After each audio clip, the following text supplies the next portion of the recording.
बिस्मिल्लाहिर्रहमानिर्रहीम। अस्सलाम वालेकुम दोस्तों, कैसे हैं आप? उम्मीद करता हूँ आप खैरियत से होंगे।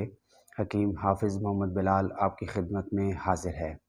सबसे पहले तो मैं माज़रत ख़्वाह हूँ कि काफ़ी दिन हो गए मैं अब कुछ अपनी ज़ाती मसरूफ़ियात की वजह से वीडियो अपलोड नहीं कर सका।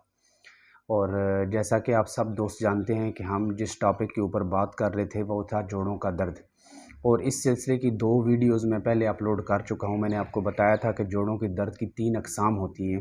पहली 2 जो अक़साम हैं उनको हम बयान कर चुके हैं। आज इस वीडियो के अंदर इंशाअल्लाह ताला हम तीसरी किस्म को बयान करेंगे।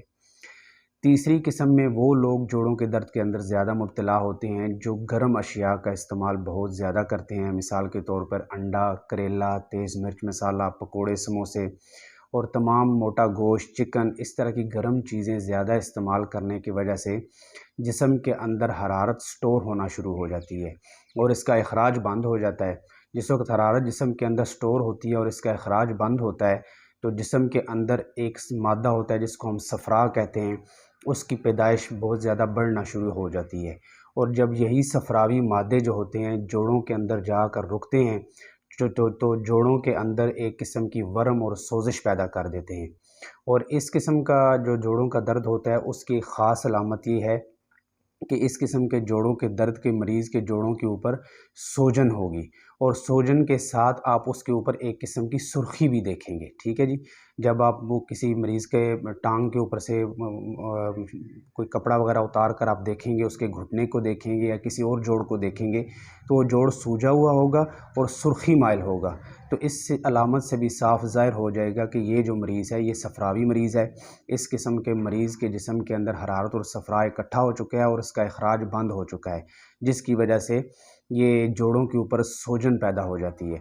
और ये एक बात भी नोट कर लें कि जितनी सूजन जोड़ों के ऊपर होती है इतनी ही सूजन अंदर वाली साइड पर भी होती है, जिसकी वजह से इस किस्म का जो पेशेंट होता है उसका उठना बैठना और चलना फिरना जो है वो बहुत ज़्यादा मुश्किल में हो जाता है। अब जितनी देर तक हम फालतू सफ़रा जो होता है उसको हम गुर्दों के ज़रिए बाहर ख़ारिज नहीं करेंगे, उतनी देर तक इस किस्म का जो पेशेंट होता है उसके दर्दों से जान छूट नहीं सकती है।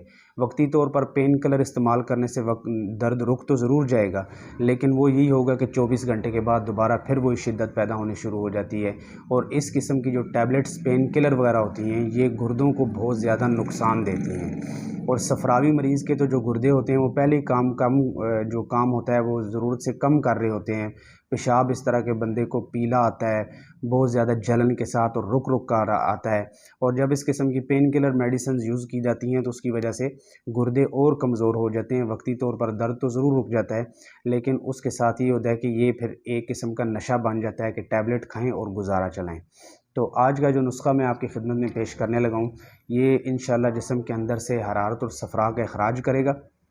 और जो ही आहिस्ता-आहिस्ता जिस्म के अंदर से हरारत और सफ़रा ख़ारिज होगा तो जोड़ों के ऊपर से सूजन और वर्म उतरना शुरू हो जाएगी और दर्द भी इंशाअल्लाह ताला बंद हो जाएगा और मरीज़ सुख का साँस लेगा। आप जो है नुस्ख़ा वो नोट फरमा लें।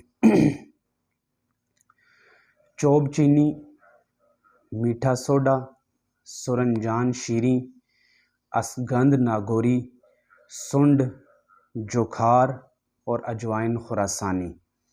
ये तकरीबन टोटल 7 चीज़ें बनती हैं। चोब चीनी, मीठा सोडा, सुरनजान शीरी, असगंध नागौरी, जोखार और अजवाइन खुरासानी।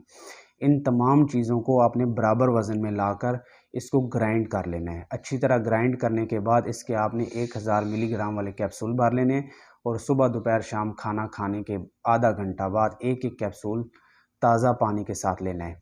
ये बात एक ज़हन में रखें कि जोड़ों की दर्द की कोई भी किस्म हो, इस किस्म के पेशेंट को ठंडा पानी और फ्रिज वाली चीज़ें जो हैं वो बिल्कुल नहीं इस्तेमाल करनी चाहिए, या जिसके अंदर बर्फ़ वगैरह पड़ी हो, कोल्ड ड्रिंक्स वगैरह हों, इस किस्म की चीज़ों का इस्तेमाल बंद कर दें। और ये जो सफ़रावी मरीज़ है इसको चाहिए कि ये कद्दू, तोरी, टिंडा, शलजम इस किस्म की चीज़ें इस्तेमाल करे। अगर गोश्त खाने को दिल करता है तो छोटा गोश्त इस्तेमाल किया जा सकता है, चिकन और मोटा गोश्त बिल्कुल बंद कर दें। और जो अपनी हंडिया है इसके अंदर सुर्ख मिर्च का इस्तेमाल बंद करके उसके अंदर हल्की सी काली मिर्च और थोड़ा सा नमक मिलाकर हल्की नमक मिर्च वाली जो हंडिया है वो आप घर में पकवा कर आप यूज़ करें। और तमाम जो गर्म चीज़ों हैं इनसे आप परहेज़ करें। ये नुस्ख़ा आप साथ इस्तेमाल करें। इंशाअल्लाह ताला उम्मीद है कि कुछ ही दिनों के अंदर आपको जो है वो सूजन के अंदर और दर्द के अंदर अफाका होना शुरू हो जाएगा। अगर आपकी फ़ैमिली के अंदर इस किस्म का कोई मरीज़ है तो ज़रूर उसके साथ भी ये वीडियो शेयर करें ताकि किसी का भला हो जाए। मुझे अपनी दुआओं में ज़रूर याद रखें। इंशाअल्लाह नेक्स्ट वीडियो में फिर एक नए टॉपिक के साथ आपकी खिदमत में हाज़िर होऊँगा। तब तक के लिए अल्लाह हाफ़िज़।